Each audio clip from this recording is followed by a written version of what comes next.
honor of introducing today's speaker, my daughter Amanda Triger, for this month's lesson event. She graduated from the University of Central Florida, environmental engineering degree. She went there because at that time we were living in Orlando, but then while she was in the middle of getting her degree, we decided to move up here, which She found you anyway. we deserted her. But it also caused her to then come up here for an internship with Paul Flinka with the Muddy Branch Lions. And she supported them at the same time. She also did an internship with Ready in Howard County, where they put in rain gardens and conservation landscaping that year. And then the following year, she came back up to work with Ready to actually help them design some of the rain gardens. After that, she went to the University of North Florida to get her master's in civil engineering, tidal and coastal modeling. So you can see she has a pattern here of really being into water. She did research also on the effects of water, ocean waves on the saltwater marshes, the intercoastal part of Florida down there. And currently she's getting her PhD in coastal engineering. She also did some work in Louisiana type area? Yes. And on a dredging boat where they monitor the water quality. So at this time I'd like to welcome Amanda. I'm here today to talk about your water. Maryland is located in a place where you can get to the Chesapeake Bay, you can get to the Atlantic Ocean, and you can get to the Potomac River. So I'm assuming that a lot of people move to Maryland because they like water. Water lovers are here. You come for water sports, you come for fishing. So Chesapeake Bay is already a very important resource, but it's your resource, right? So I'm just here to talk about how we can make sure it lasts and how we can keep this as our resource. So I took, thank you Google, for many pictures from the Chesapeake Bay, just to make you proud of what you have. And then, more locally, this is rivers around Montgomery County. So, okay, thanks. So, it's just space bar. Okay. So, yeah, it's beautiful. We are becoming more aware, though, there's a threat. There's pollution, erosion, eutrophication occurring in the rivers and around the bay. So this is becoming this. We're seeing fish and oysters dying in the bay, turtles surrounded by pollution. This is a picture from the bay. This is the Muddy Branch. Yeah, so it matters, right? And I'm going to take a step backwards and just talk about how we use our water. The earth is made of 70% water, 30% land. So it seems like there's mostly water. However, only 0.01% of that water is available for us to drink and use, and every human drinks water. So we care. We need water. So how do we use our water? 26% of use goes to the toilet, 16 to faucets and sinks, 22 to washing our clothes. Leaks are 14% of how we use our water, and shower is 17. So the average human, when they take a shower, they use 17 gallons of water. And depending on your efficiency of your toilet, you can have, every time you flush, it could be 3 gallons. I don't know if you were aware of that, but that kind of blew my mind. More efficient toilets nowadays are around 1 gallon when you flush, and faucets are about 2.5 gallons per minute of when you have your faucet on. So if you like to brush your teeth and have the faucet on, maybe consider turning it off. When you wash your clothes, old washers take up about 40 gallons every time you wash. The more efficient ones that they're producing nowadays are around 15 to 25 gallons. And so leaks, 10% of the people on the planet cause leaks that are 90 gallons a day. And there's 7 billion people on the planet, so if we took that 10% and we conservatively said that's all the leaks that are occurring, that's 9 gallons per day per person. So not considering the other 5%, we have about 108 gallons per day per youth. And I think a good practice is monitoring your own usage. So just for 1 week, maybe the church can do this as this group. Just see how much water you use for that week. Keep a journal, maybe in your bathroom, and every time you flush, just write. You can figure out what the spec for your toilet is, but just write how many gallons went down, how long was your sink running, 2.5 times how many minutes. Because it's just good to know how much water you personally are using, and then your household, because I feel like when you're aware of it, just like if you kept a diet journal, you tend to use less, and that saves you on your bill, but then also we have this resource longer. So that's just general use. Now let's move to Maryland and the Chesapeake watershed. Who knows what a watershed is? Okay, so a lot of people think the watershed is the thing that you keep out back. Not true. Did you know what a watershed was? It's the watershed for the Chesapeake is if water drops someplace, it's going to end up in the Chesapeake. Yeah. It's where the So- runoff goes. Yes, exactly. It's the area that separates the water coming into one basin versus another. So our Chesapeake Bay watershed covers about 64,000 square miles and 5 states. Maryland is practically all the Chesapeake Bay watershed. There's a little tip in the northwest corner, but Maryland is the Chesapeake watershed. So all the water that lands in Maryland, it doesn't make a lot of choices. Water is not driving down the street and it's like, I want to make a left here. Gravity is the force that moves water. So gravity pulls all of the water in Maryland into the Chesapeake Bay one way or another. So through the Potomac River, through the Muddy Branch River, and eventually it all ends in the Chesapeake Bay. So we care about the Chesapeake Bay. Here's a picture of the bay. On a typical average day, looks pretty deep blue, clean. And here's a picture after Tropical Storm Irene. So this shows that clearly we are having sediment being captured, suspended solids, pollutants into our runoff into the bay. So this picture kind of blows my mind. It's so clear how much the water is affected after a storm because of runoff.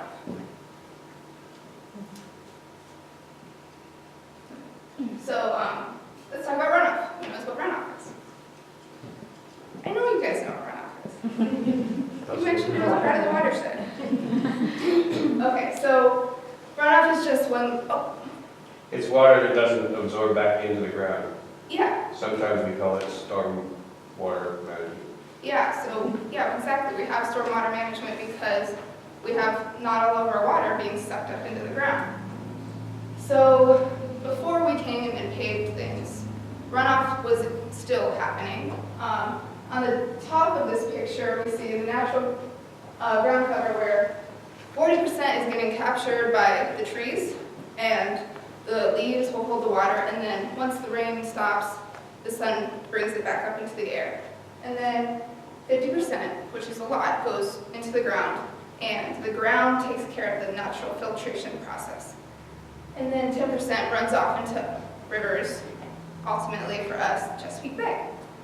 So when we pave, which we need to do as humans, we pave our streets to get places. We have sidewalks for our bikes and our pedestrians.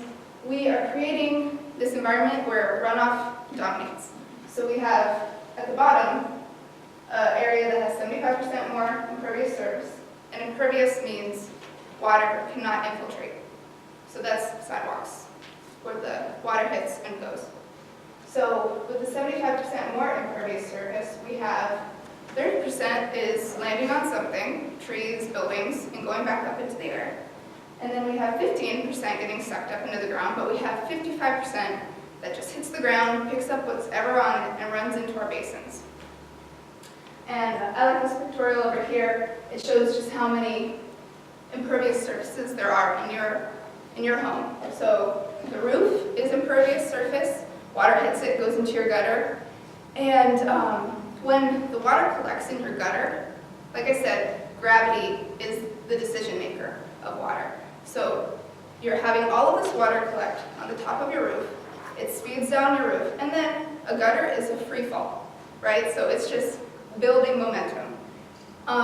So I know you guys are going to keep your water journals. Next, I say, when it's raining, you have a hard rain, grab your raincoat, go outside, and follow the water, okay? Follow it from your gutter, and you'll see when it's gushing out there, it's not taking its time to soak up into the ground. It's just grabbing its buddies, little water molecules, and it's running down the grass. The grass doesn't have as much of a chance to suck it up, and then it hits your streets and goes into the stormwater drains.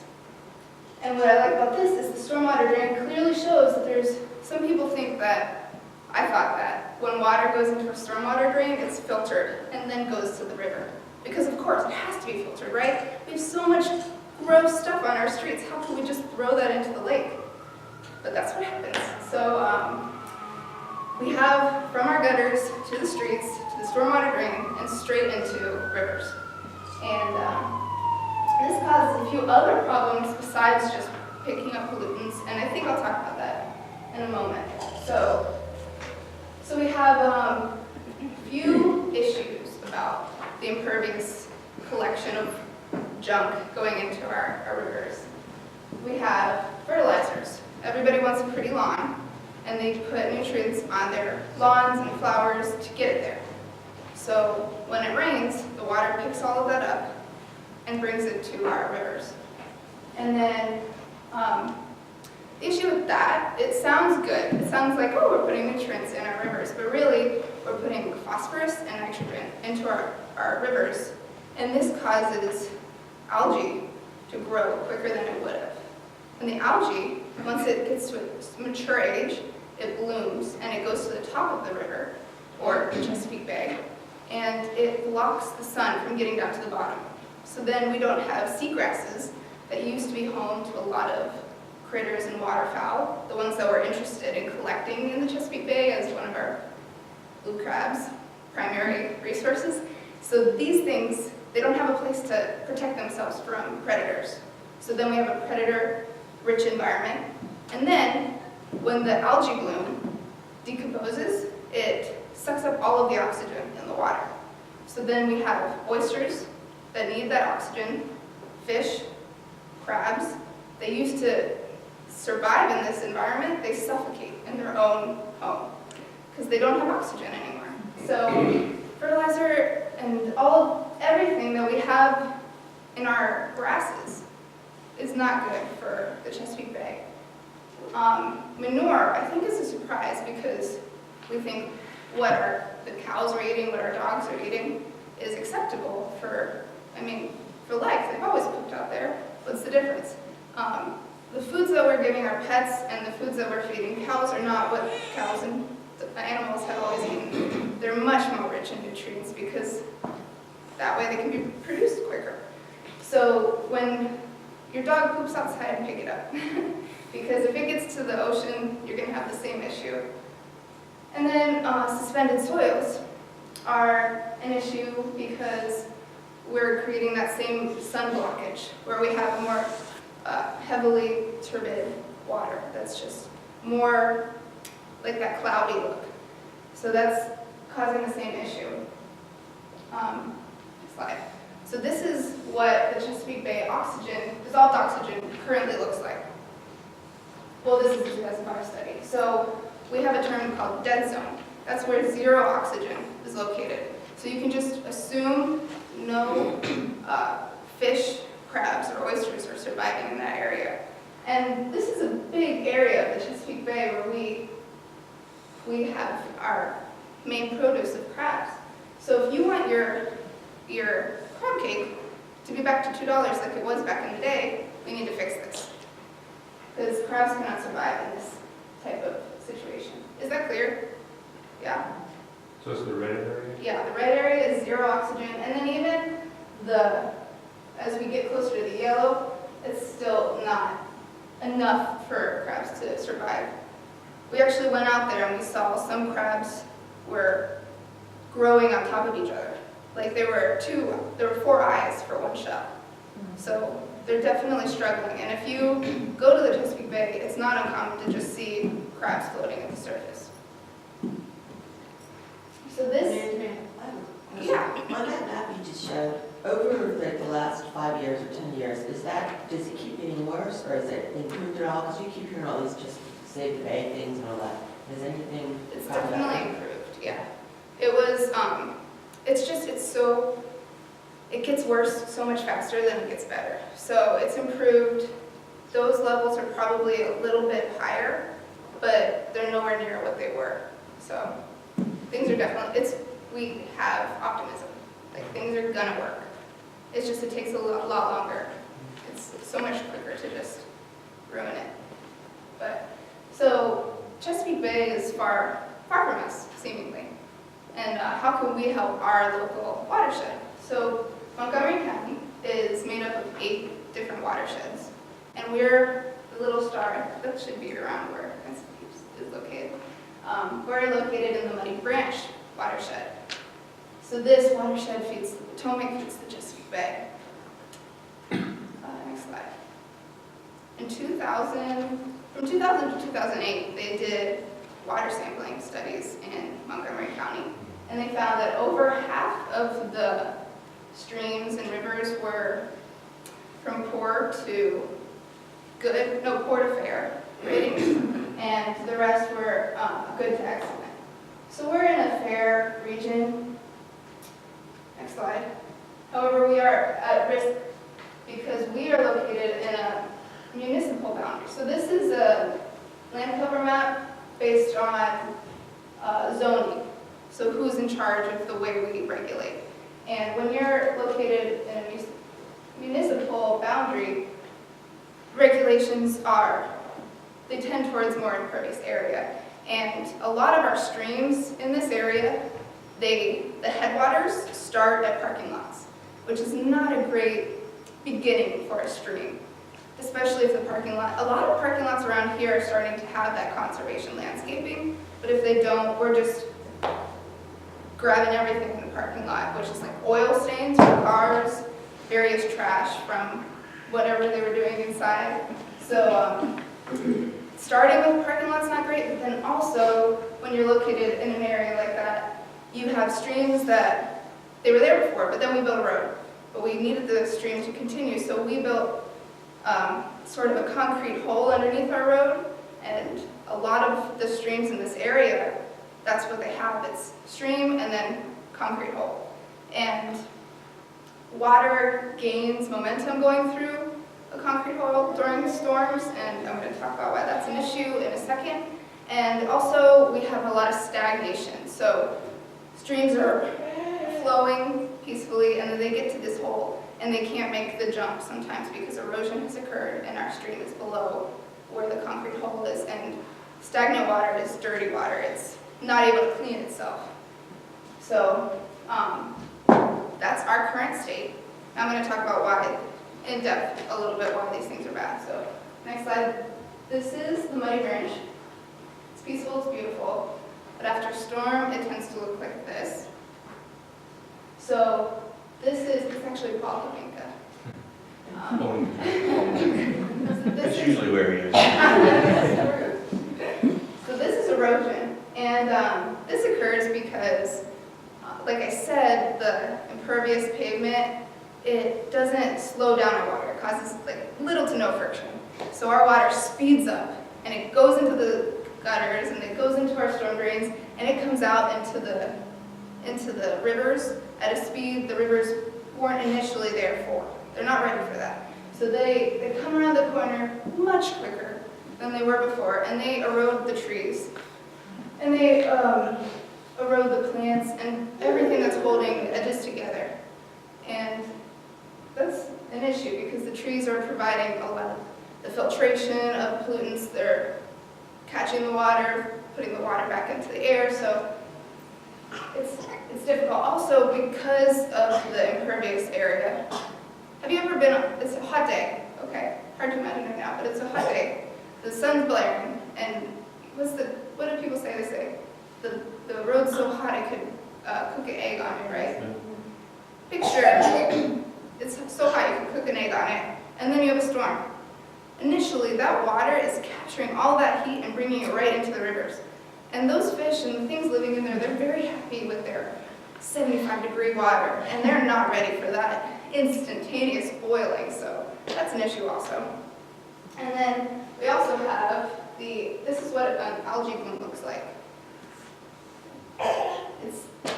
This is all of the algae coming to the top and blocking the sun from getting into the water and causing that dissolved oxygen to just be sucked up by the dead, decomposing algae. So that's an issue, and it causes diversity loss. So we want a lot of species in our rivers because they all have a different process. A lot of them are filter feeders who are sucking up this algae. Like in the Chesapeake Bay, we have oysters.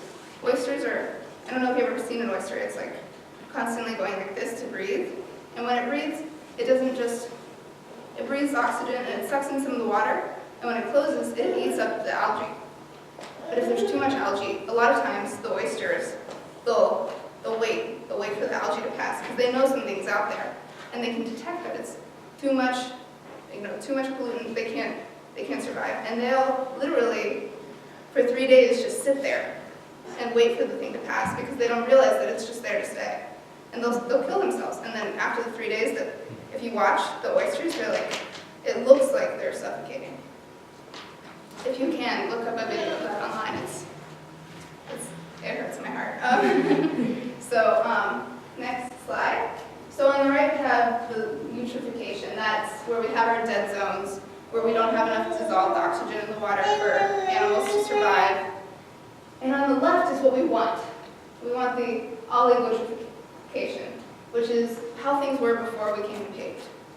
And you have the water creatures that were interested in fishing, you have the filter feeders, you have less phosphorus and nitrogen going into the water.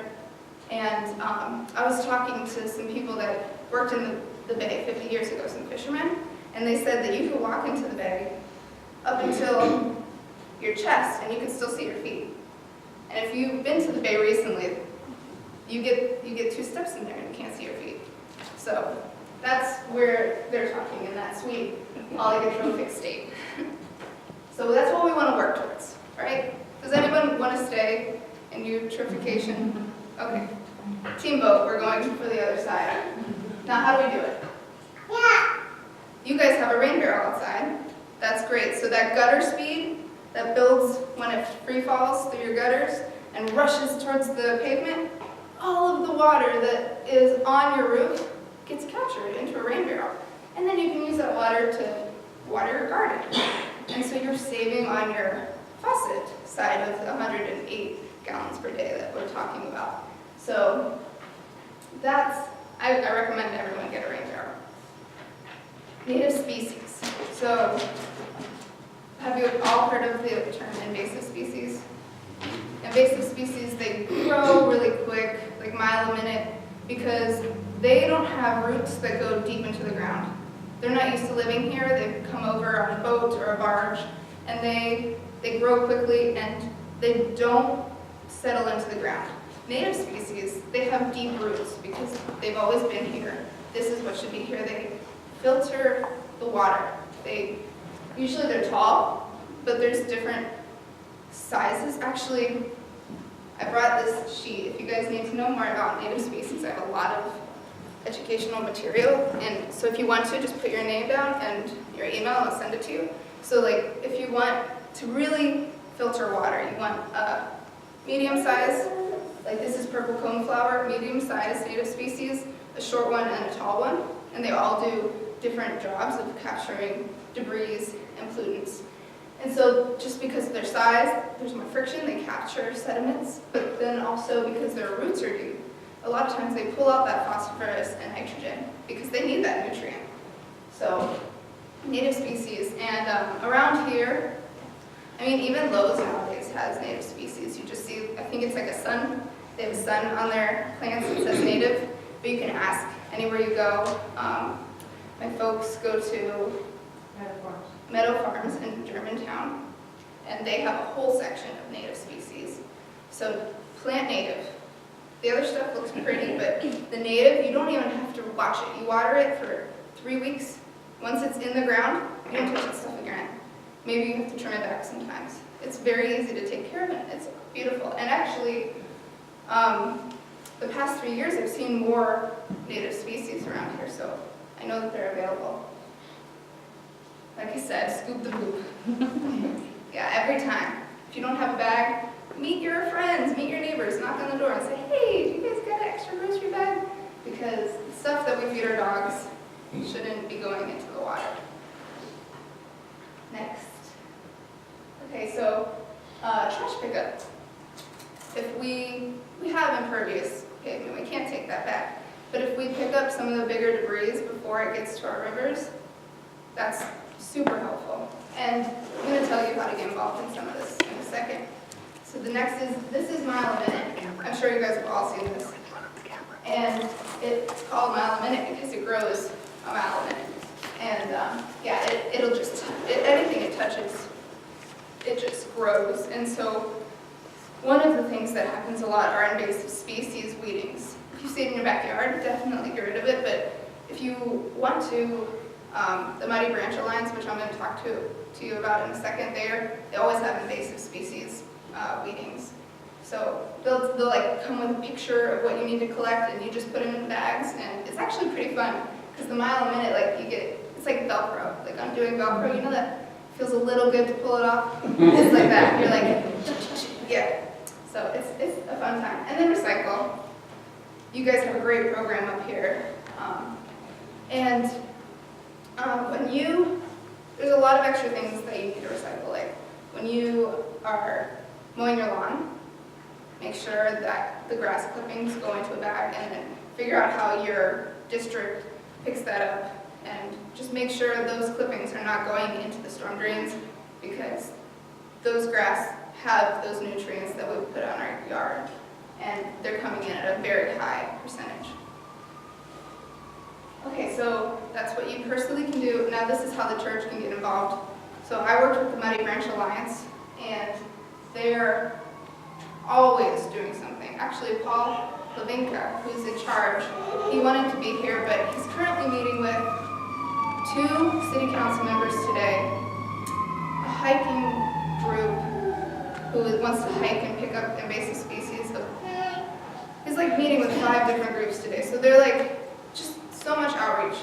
Even I worked with them 3 years ago, and it's just incredible how much they've grown. They always have like educational programs that happen in the national trails around here, where you can learn how to build a rain garden, how to pick up invasive species on your own. They're always doing trash pickups, which if you go to their website, which we have here, and it's at the back of the handout, they have a calendar for each month.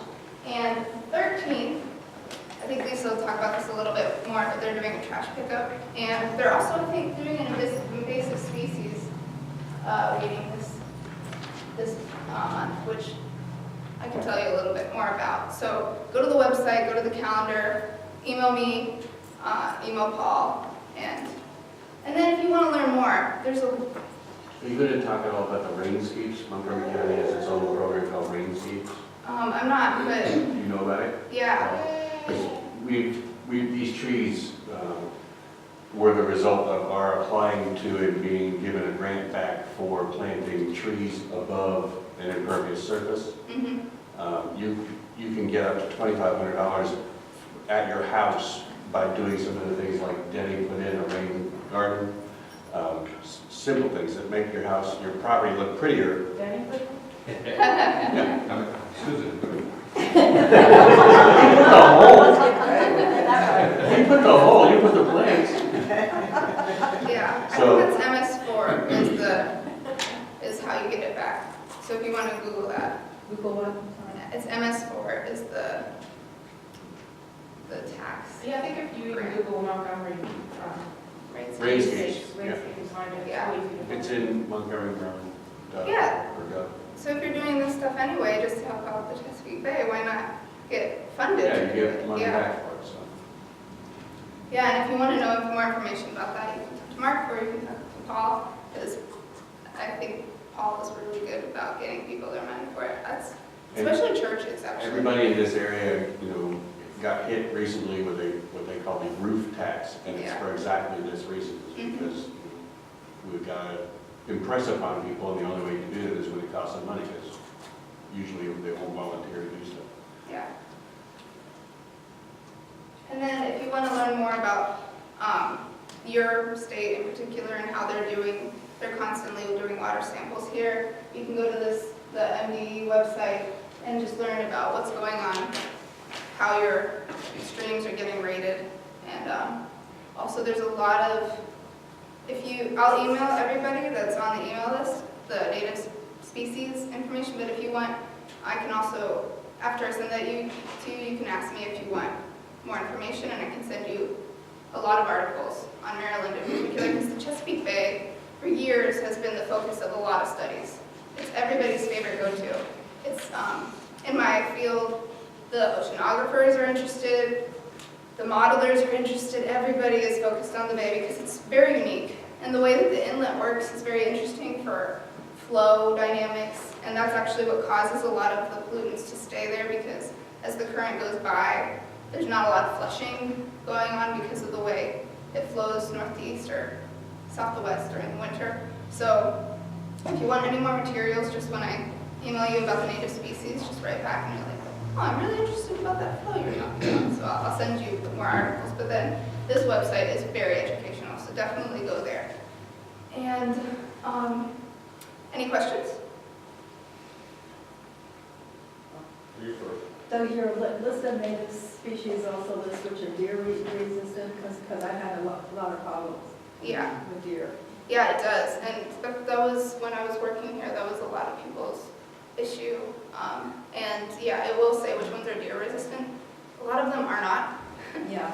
I know that. Yeah, and also a lot of them are butterfly friendly, but then bee friendly also. And some people have issues with that. So it'll have, I have a lot of material on it, but in particular, one of my documents does, like, they show a picture, they show the Latin name, they show the common name, and then it says bee resistant, deer resistant. Any question? So if fertilizer's out and manure's out, what do you recommend for feeding the plants? That's a great question. I recently saw, I'll have to send this out. I can't remember what it was, but there's a new solution. But for the native species, you don't need fertilizer. I don't know what to do about grass. Like, I personally think that we should do steppables, which are a native, and you can actually walk on steppables. They look really pretty. Don't have to cut them. Yeah, you don't have to mow steppables, but right now, that's not, America is like wet picket fence grass, so that's like a lot of homeowners' decisions.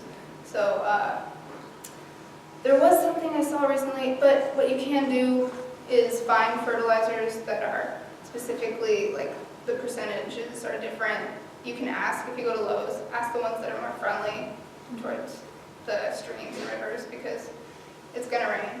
So you have to put something on there, but you also have to protect. So I'll try to find the other method. I just saw it last night. I just can't remember what it is. I have a question regarding, you mentioned rain barrels. Our house doesn't have rain barrels, but what it does have on all of our gutters is 6-inch plastic pipe, takes the flow into the ground, and the pipe has slots. Yeah. And it flows out, 10 feet away from the house. And in some places I had to curve it around. All that built a little brick wall because I had a real erosion problem in the back. How does that compare to what you're suggesting for rain barrels? Does that slow it down enough to be? Yeah, it does slow it down.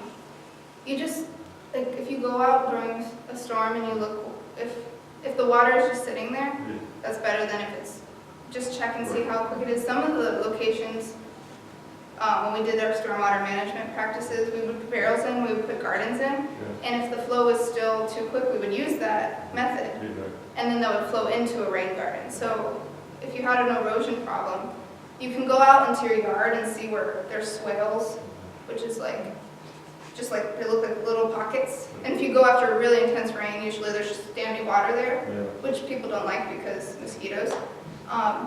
I would suggest putting a rain guard in there. Well, what's the problem is our backyard is not flat, it's a cliff. Yeah. Yeah, so it's really your neighbor's problem then, right? It's what It's rain manageable. is. Yeah, It flows right into my ground. Yeah. yeah, so I think what you could do is put some taller plants there, but right where it flows out. Yeah. If you do look at it and it's gushing versus kind of I settling. think right now, the biggest problem is that we have a really, really bad rain that overwhelms the gutter, because it's a corner where the roof slopes in, everything slopes into Yeah. one corner, and then it lands on our patio, but then it flows down into sort of a rain garden, but it's probably needs a little improvement to Yeah. slow down, because I've noticed, been there, 10, 12 years, but there's been some erosion of the soil. Well, then, yeah, it's probably coming after the lake or getting erosion. But it's, you know, it hasn't eroded that much over the 10 years, but it's not staying, and I need to change that, fix it. Yeah, I think a rain barrel, if it's going on if you're doing something like your patio, a rain barrel is great because you can have a rain barrel on that concrete. Yeah. Yeah.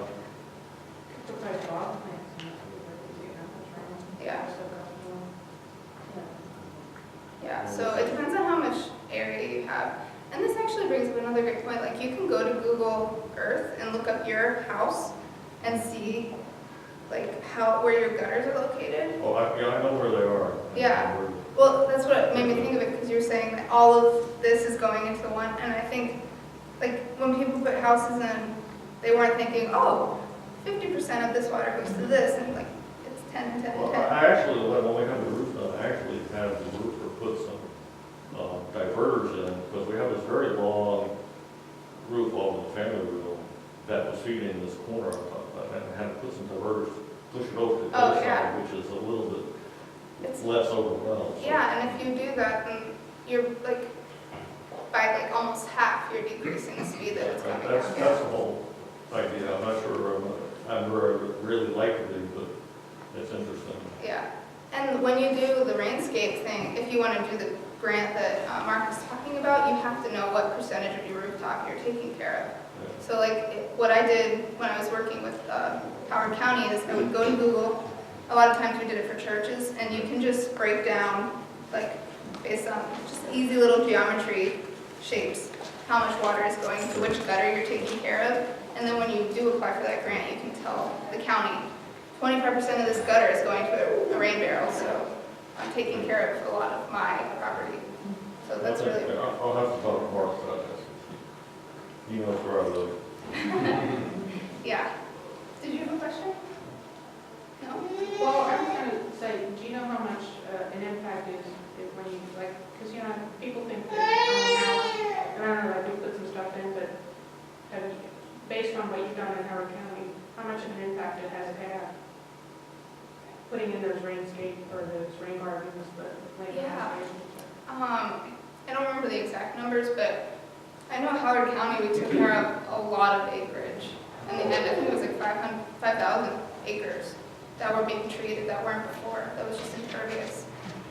And there's still, the program's still going, I think it's on its 5th year now, so if we did 5,000 and I think it was 2 years, then they've got to be at least 10,000, and they would take on a lot of impervious area. So, and if every person took care of their own home, I think we wouldn't see any of the algae bloom or erosion, because it would just be streets, which would bring down that 55% runoff of impervious area down to like, back to the 10 that it was before. So if everybody just took care of their rooftop, and maybe their driveway somehow, I don't see a way.